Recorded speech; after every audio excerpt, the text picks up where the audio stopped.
It's sometimes difficult to move out of the shadows if one or other of your parents is very famous.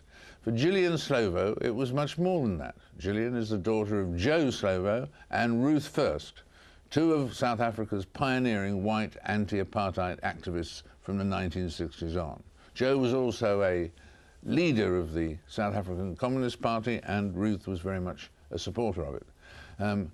Meanwhile, Gillian had to cope with a chaotic childhood, seeing her parents imprisoned and then fleeing from country to country.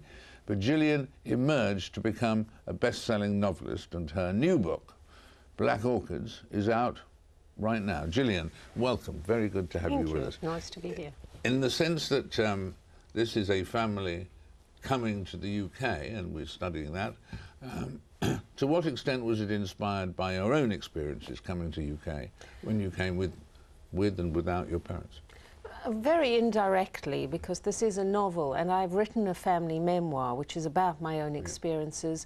But I suppose what has got into the book inevitably is the feeling of what it is to move country, the feeling of what it is to suddenly arrive in a culture that is not yours and to have to find your way and discover who you are in relation to it.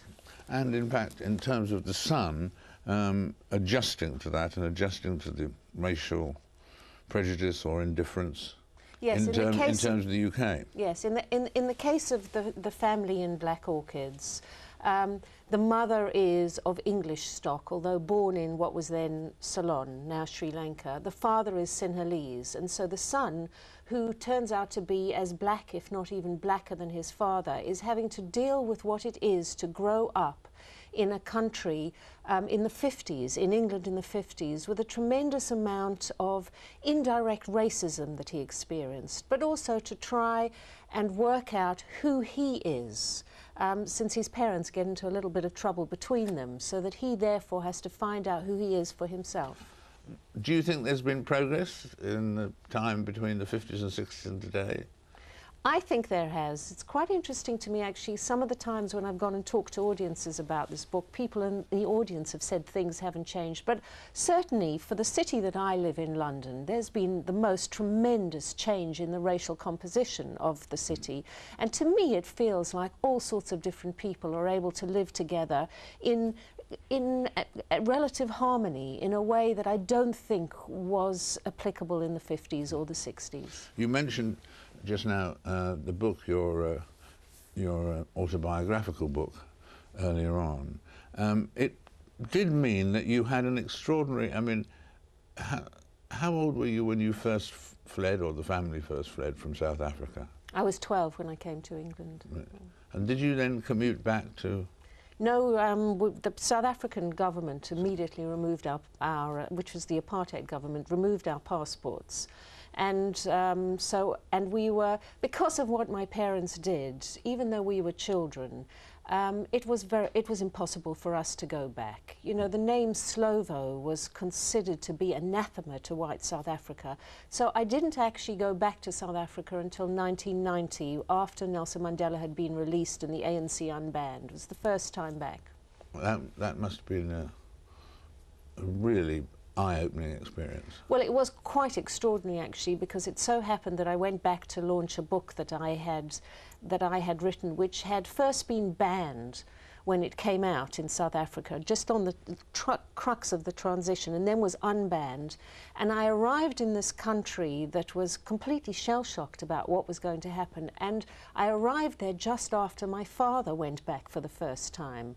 And it was an extraordinary experience. When I left South Africa in 1964, my father was the kind of person who white people would cross the road to get away from, because he was supposed to be this terrible communist who was destroying the society. When I went back in 1990, my father was the kind of person who white people crossed the road to come and greet, one, because he was so famous, but also because they said, thank you, because you've shown South Africa that not all white people are like we were, and you are what has helped make this a peaceful transition. So it was a wonderful time. Yeah, that was really, it must have made relations, traditional relations between parent and child when they were fleeing, and then rather difficult because you were separated, presumably, when you went off to meet with ANC people and so on? Yeah. Yes, I mean, we had, you know, we tended to be three daughters of these parents who left home before we did. And we had a childhood in South Africa that had a lot of stress in it because, you know, my parents used to hold these fantastic parties, and uninvited guests every time would be the police raiding the place, trying to catch white and black people drinking together, or my parents at various points were taken to prison or disappeared. So it was stressful. I mean, it is, for a child to have parents who are so involved in a dangerous project is a difficult thing. Of course, it paid us back very well in the end because we became part of, written into the history of South Africa in a way that is absolutely wonderful.